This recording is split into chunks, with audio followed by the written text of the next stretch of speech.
Balitang-balita po mga kababayan, Senator Lacson tila hindi natuwa at nalungkot dito sa naging pasabog ni Senador Marcoleta na tila diskumpiyado at hindi niya matanggap ang pasabog ni Senador Marcoleta na merong lulutang na witness na si Orly Gutesa na isang Marine.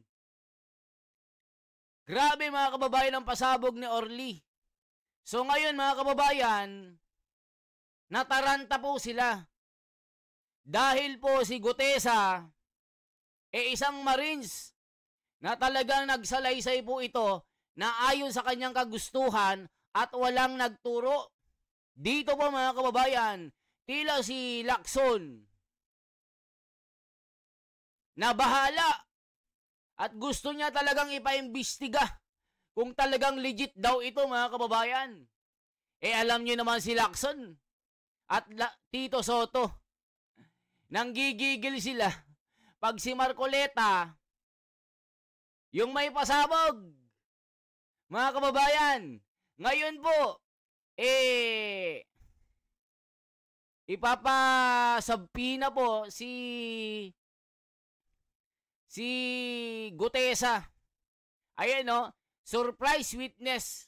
Gutesa, even Marcoleta, may receive subpoena from executive judge. Ala ka. So, ibig sabihin, si Marcoleta ipapagsubpoena din mga kababayan yan, no? Surprise witness, Gutesa, even Marcoleta, may receive subpoena from executive judge. Nako mga kababayan. So ngayon, sinasabi nila na si Gutesa daw, pineke ang kanyang salaysay, pati pirma ng abogado. Ngayon, talagang gumagawa ng paraan si Lacson para tibagin at sibakin si Marcoleta. Sabi ko nga sa inyo, Tito Lacson, pinagtulong-tulungan nyo na si Marcoleta. Binugbog nyo na. Pero bakit hanggang ngayon? Lagi kayong supalpal. Lagi kayong nabubugbog ni Marcoleta. Tignan nyo, ang dami nyo. 2 Tulfo. Lacson, Soto. Nagaling-galingan. Pero mga palpak. Pagbatas ang pag-uusapan. Ngayon po mga kababayan, ipapasugpi na si Marcoleta. Ayun no, surprise witness. Gutesa, even Marcoleta, may receive subpoena from executive judge. Ayon kay Lacson, aba, mga kababayan, ang tindi. Talagang hinaharang nila si Marcoleta at ito ang kanyang witness. Pakinggan po natin anong nilalaman ng pahayag ni Lacson. Yari, ito na mga kababayan. Ipapasugpina pa si Marcoleta. Sige nga. Subukan nyo ang tibagin si Marcoleta kung kaya nyo. Senator, good morning po sa inyo. Good morning po, Senping. Good morning! Yeah, magandang umaga, Victoria, Christian. Isang mapayapang linggo na umaga sa atin lahat. Salamat po. Mapayapa. Thank you, sir, sa pagpapaunlak po. Sir, so naka-6 na hearings na po ang Senate Blue Ribbon Committee. So far, sir, ano yung pinaka-telling? Ano yung pinakamalaking na-discover nyo po para sa inyo? Marami actually, habang nagpo-progress yung investigation, may mga, yun nga, may mga ganap quoting your yung program ninyo na nangyayari. So, kailangan ang usapan namin ni Senate President, mag-reassess muna kami dahil marami nang pumasok na mga information.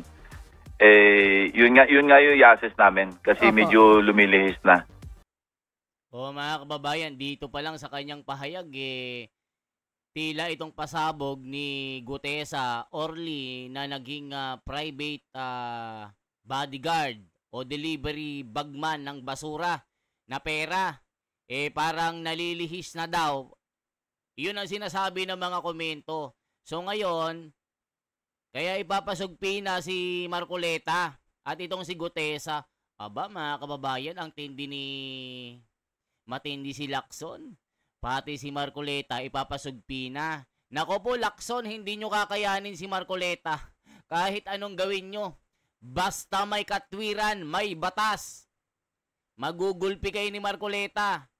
Sinasabi ko sa inyo, kahit anong gawing siraan nyo, batikusin nyo sa mga peke na mga pirma-pirma na sinasabi nyo, itong abogado, hindi mo man lang nababanggit na ipapatawag mo para mapiga ni Marcoleta. Sige po, tuloy natin. Opo. At sir, nung last hearing nyo po, lumabas na finally si dating DPWH Undersecretary Roberto Bernardo. Ano po ang tingin sa kanyang testimonya nung Huwebes actually. Opo. Sir, tingin nyo meron pang mga hindi pinangalanan si Bernardo? Yun ang tingin ng karamihan sa aking mga kasamahan sa Blue Ribbon. At ako, I share. Mga kababayan, napansin nyo po, hindi po nila pinagdidiinan itong si Gutesa kung ano po yung mga pasabog niya regarding po dito kay Saldico. Napansin nyo po kay Lacson, parang laging ang dinidikdik nila itong mga witness, si Alcantara, si Bernardo, itong si Hernandez, itong si Mendoza, kasi nga puro senador yung binabanggit. Pero itong Diskaya at si Gutesa, hindi po nila binibigyan ng atensyon. Mga kababayan, tignan nyo po, oh. Surprise witness, Gutesa, even Marcoleta, may receive subpoena from executive judge. According to Lacson, halaka mga kababayan, talagang pinag-iinitan na naman si Marcoleta at itong si Gutesa na tila gusto nilang harangin, gusto nilang gipitin at ipitin para hindi matukoy ang tunay na may kasalanan, tunay na big boss dito, puro mga DPWH, mga senator. Mga kababayan, okay naman itong ginagawa ni Lacson na iimbestigahan itong si Gutesa. Yun nga lang, parang may something na para bang pinipigil nila itong investigasyon dito kay Gutesa. Na ano nyo po mga kababayan, na next week pa yung gagawing investigasyon. Kasi nga mga kababayan, nataranta po sila. Gumagawa sila ng plano. Ito yung sinasabi ng mga komento ng mga netizen na nababahala sa witness si Marcoleta na baka ipitin nila, harangin nila. Delikado din ang buhay ni Gutesa mga kababayan dahil nga malaking isda mga binanggit. Nakita nyo naman po mga kababayan, hindi po nila binibigyan ng importansya itong si Gutesa na pasabog ni Marcoleta. Tas sasabihin pa ni Lacson, hindi kami nabigyan ng paunang pasabi.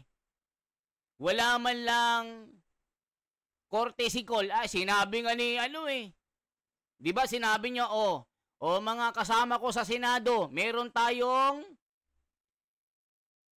pasurpresa na witness dito. Pwede bang makaupo at makatayo para magsalaysay ito? Sabi mo, sige. Binigyan ka pa ng kopya ng kanyang salaysay. Tapos binabato nyo dito kay Gutesa, peke yung kanyang pirma ng abogado. So itong binabanat nyo. Pero nakita nyo naman, Ping Lacson, Tito Soto, at mga kumakampi sa inyo na sinasabi nyo pating abogado bumaliktad, nagsalaysay po sa inyo, buong bayan, buong Pilipinas, buong mundo narinig ang kanyang panunumpa. Sasabihin natin, for the benefit of the doubt, pineke ni Gutesa, ninakaw niya yung pantatak na selyo doon sa opisina nitong abogadong ito na nag-deny. Pero sabi ni Marcoleta, sige, gusto mong palakihin ito, ipapadisbar kita. Pag yan, napatunayan na ikaw mismo yung staff mo, yung pumirma dyan, na nagtatak lang, madidisbar ka. Meron ka pang parusa pala dito. So, si Lacson gumagawa ng paraan para i-delay mga kababayan. Tignan nyo po, papasugpi na pa si Marcoleta. Pero tama po ba sa ngayon, Senator, itong sila Yusek Bernardo, sila Ginoong Orly Gutesa ay within the custody of Senate? Yes, nandiyan pa rin sila. Except si Yusek Bernardo, hindi naman kasi na-contempt eh. Walang nag-move na, walang nag-submit ng motion para siya i-contempt. So, libre siya, actually. Pero, I think na may usapan sila na under protective custody siya ng WPP o ng DOJ, for that matter. Si Gutesa, sir, si Orly Gutesa, hindi naman siya kinontempt, di ba po? Parang he was allowed to go home. Yes, hindi siya kinontempt. Wala rin nag-motion. Okay. Pinatawag siya sa DOJ, yun ang huli naming nabalitaan, pero hindi siya sumipot. Opo. And speaking of Ginoong Orly Gutesa, Senator, medyo mabibigat din po yung kanyang mga binitiwang testimonya doon. Alam niyo mga kababayan, kaya hindi siya sumipot, hindi siya nag-show off dito, hindi siya nagpakita. Natatakot po siya, baka sa DOJ hindi siya palabasin. Ito yung sinasabi sa mga nakapost dito. Na kaya itong si Gutesa mga kababayan ayaw niyang sumipot kasi nga wala po siyang tiwala. Baka mamaya pabalik ta rin yung kanyang mga salaysay. Yun ang kinakatakot po ni Gutesa, kaya si Gutesa kinupkop ng mga Marines. Kasi baka mamaya mga kababayan hindi makalabas doon sa DOJ. Nangyayari yan mga kababayan. Ito yung sinasabi ng mga komento.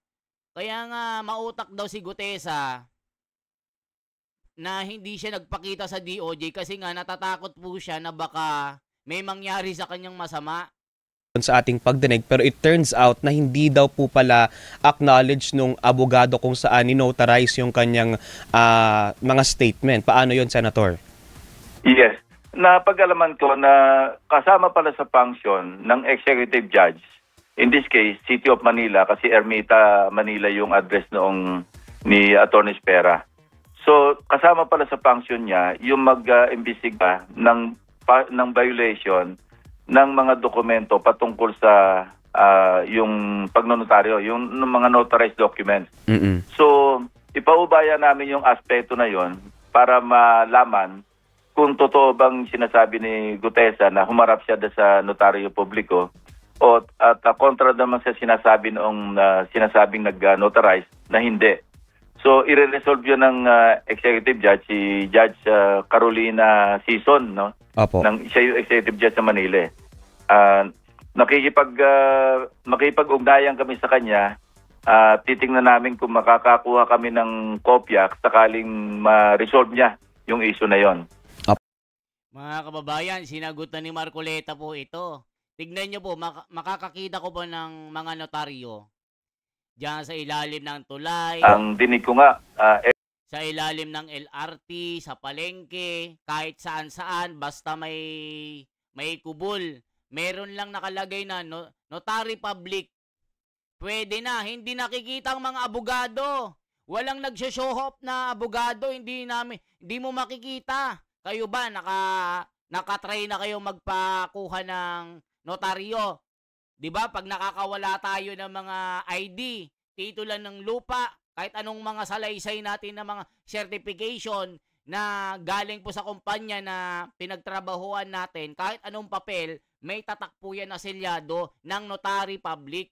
Hindi po nagpapakita yung mga abogado. Diyos ko naman, ang mga ito, isip-isip din kayo. Kaya nga si Marcoleta, hinamon niya itong abogado na ito na ako na mismo ang magpa-prosecute sa'yo. Baka ikaw, madisbar ka pa. Di ba mga kababayan? Early next week, magpapalabas siya ng mga subpina kay Gutesa. In fact, pinakuha niya yung address ni Gutesa kasi wala doon hindi niya makita sa affidavit. So, binigyan namin sa opisina niya yon at mag-i-issue ng subpina kay Gutesa, kay Atty. Espera, and probably pati kay Senator Marcoleta kasi siya yung nagpresenta sa kanya bilang testigo. Kumbaga parang hindi din po tayo ganun fully nagtitiwala doon sa mga binanggit niyang mga pahayag sa pagdinig kasi nga po may gantong lumutang na questionabling paglalabas po niya ng mga testimonya. Hindi naman kasi alam mo yung kanyang affidavit, sinumpaan niya rin naman yun sa Blue Ribbon So, yung aspeto na yun, wala ako nakikitang problema. Dangan nga lang, kung mapapatunayan na nagsinungaling siya doon dahil tinanong siya ni Senator Marcoleta, ikaw ba'y nagtungo sa notaryo? Ikaw ba mismo nagpanotarize? Sumagot siya ng opo. So, ibig sabihin, kung sa aspeto na yon, nakapag sinungaling siya, assuming na totoo yung sinasabi na to ni Espera, kasi hindi naman tayo para maghusga doon, bahala na si executive judge na mag-determine kung sino sa kanilang dalawa nagsasabi ng totoo. Apo. So, assuming na totoo si Atty. Espera at nagsinungaling si Gutesa sa komite na sinasabi niya nagpanotarize siya pero hindi naman pala, medyo maski paano, magiging suspect yung kanyang testimonya, yung kabuuan. Kasi mismong mga abogado, sinasabi na pagka nagsinungaling ka sa isa, parang may implikasyon na pwede ka nagsinungaling sa lahat. Possible po bang ipatawag din po natin, Senator, sa susunod na hearing ang Malacanang, ang mga opisyal po ng palasyo? Kasi nabanggit po ni Yusek Bernardo ang Office of the Executive Secretary doon sa kanyang statement na di umano'y involved daw po doon sa delivery ng alleged percentage ng kickbacks sa projects. Not yet, kasi ang tinuturo lang naman yung si Yusek Olaivar. Apo. So hanggang doon yung pwedeng ipatawag. Tulad yung kay Senator Nancy Binay, hindi naman siya direktamente nakausap ni Yusek Bernardo, kundi yung kanyang sinasabing staff niya, no? Yung si Carlin. So hindi natin pwedeng pangunahan kasi hindi naman sila, wala naman direktamente. Unlike the others na sinasabi ni Yusek Bernardo na nakausap niya mismo, mga kababayan, buti na intindihan ni Lacson yun na yung kabuuan ng salaysay, walang problema doon. So, ang kini-question nila, yung kahinahinala na baka nagsisinungaling itong si Gutesa na hindi siya mismo yung nagpunta doon sa notaryo publiko na tinanggi po ng abogado ni Espera. So kasi minsan mga kababayan, mga sekretary lang yan, yung mga bataan dyan, kahit ngayong tagawalis nila pwedeng magtatak basta nandun sa compound o opisina nung Basta yung yung otorisado na representante nung law firm na ito na si Espera.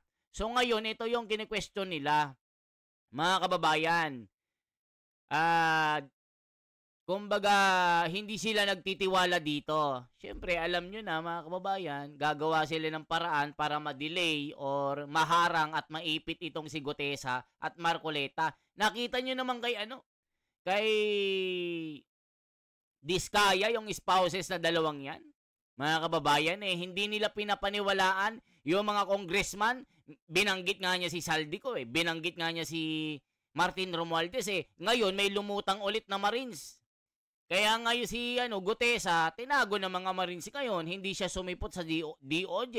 Kasi nga natatakot po siya sa kanyang buhay. Baka mamaya ipabaliktad sa kanya yung salaysay niya. O di tapos ng laban. Wala nang direksyon ng Blue Ribbon Committee. Wala na, itbulaga na naman.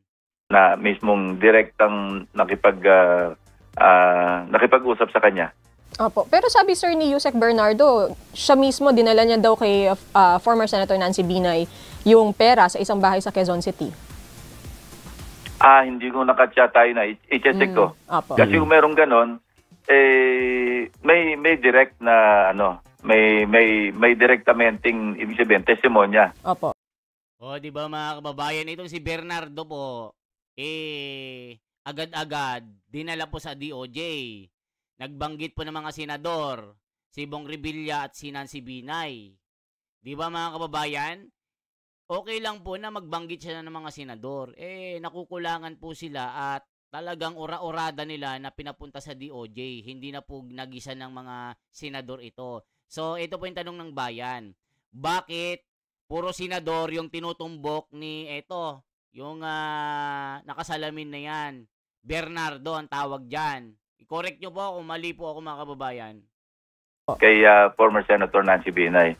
Pero ang sinasabi niya, kausap niya yung si Carlin Villa ba yun? Oo. Hindi tulad sa iba na sinabi niya, dinala niya mismo. I have to review the transcript. Parang hindi ko nakuha yun Kasi ngayon mga kababayan, anong sinasabi ng mga komento dito? Ayan CCTV sa office ng abogado, pati yung convenience store, si Radin. Para walang ebidensya, makita na nagpunta talaga si Orly sa office nila. Kahit anong pilit nyong paglilihis, lalabas at lalabas din ang totoo, ang kakapal na mga mukha nyo, sabi ni Yani 16. Tignan, kaduda-duda daw mga kababayan. Alam na ng taong bayan na pinaggagawa nyo, proteksyonan sa kawatan, halata sobra, sabi ni Jason Ranja. Idol pa naman kita, Lacson, pero binago mo yun dahil sa pinaggagawa nyo ni Soto. Never again, hindi para sa taong bayan ang pinaggagawa nyo dyan. Nanonood lang kami, Senator Ping Lacson, pero umayos ka. Sabi ni Wilma Dalia. Yani, lumilihis na raw ang investigasyon. Isipin nyo mga kababayan. Sabi ni, napansin ni Yani, yun din yung napansin ko na pagka si Marcoleta ang may pasabog at tinumbok yung kanilang kumpare. Siyempre, si Soto, kumpare niya po ito. Inaanak po nila si Arjo Atayde. O, lumilihis na raw ang investigasyon. Ang sabihin mo, nawawala na sa script nyo kasi may sorpresa or witness si Marcoleta. Humahanap talaga kayo ng butas para malihis ng malihis. Dapat nga, naging interesado kayo sa mga sinabi niya. Pero wala naman lang naging interesado sa inyo. O, napansin nyo mga kababayan? Lumalabas dito ng Blue Ribbon Committee, itong si Gutesa, hindi interesado itong si Lacson at Tito Soto. Pipilitin po nilang sirain ang credibility nito at credibility ni Marcoleta. Sinasabi ko na sa inyo mga kababayan yan, napansin ni Yani 16. Dapat nga naging interesado kayo sa mga sinabi niya pero wala man lang naging interesado sa inyo. Mga tameme kayo. Kung sa bagay, lalabas at lalabas naman ang totoo. At kung walang mangyayari sa mga ginagawa nyo, walang people power na to. Yari na. Nako, gawin na lang. Nako, gawin na lahat. Wag lang ma-mention ang the name that cannot be mentioned. Kawawang Pinas. Alam na this. Dapat wag nyong i-delay ang hearing. O, tignan nyo, napansin nila. Dini-delay nila mga kababayan kasi nga alam na this, sabi ni Yani. Oo nga, may tama ka. May tama kayo para ilihis ang investigasyon. Ipatawag si Gutesa at yung abogado. Ayun nga sinasabi ni Marcoleta. Baka nga mawala ng lisensya yung espera na ito na law firm Protect Romualdez, protect Crocodile. Yari ngayon ang mga sinungaling may kalalagyan sigurado. O sinong sinungaling? Si Marcoleta? Si Gutesa? O bakit ngayon iniipit nyo? Kasi nga nabubulgar kayo. Ito po ang prediction ko ha. Pag si Gutesa hinarang nila, inipit nila. Tapos harangin nila. Naku, magkakagulo dito. Si Marcoleta po mga kababayan, hindi nyo po maloloko. Isang abogado, ito isang magaling at nakakaalam ng katwiran. Kahit anong gawin nyong paggiba, sipain nyo man, siraan nyo, hindi nyo magagawa kasi nga po, kakampi ni Marcoleta ang bayan.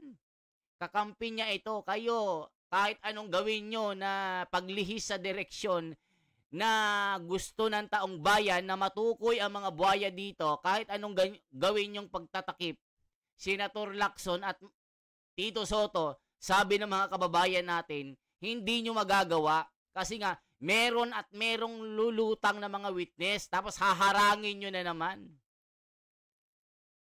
Ang daling magturo, dapat may patunayan. Go ahead, Senator Ping. Dapat walang kampihan kung sinong may sala sa parusa. Totoo, mga kababayan. Dapat naging interesado sila. Sige, isa lang yan. Korte nang magpapatunay, di ba? Huwag tayong umasa na may mananagot. Diyos na ang bahala sa kanila. Hindi habang buhay silang mamamayagpag. Hindi nila madadala sa hukay nila ang lahat ng pera nila. Tignan nyo mga kababayan. Balita nga yung bahay ni Tambaluslos, malapit lang sa Malacanang, may tunnel daw, doon daw pinupuslit yung pera. Yun po yung pasabog ng dating balita po ha. hindi ko kumpirmado, balita po na dating PCO yata ito, na yung pera dinadaan po sa ilalim ng Malacanang papunta doon. Ganun po katindi ang pagnanakaw ng mga buhaya dito. Kita nyo, pagkasaldi ko,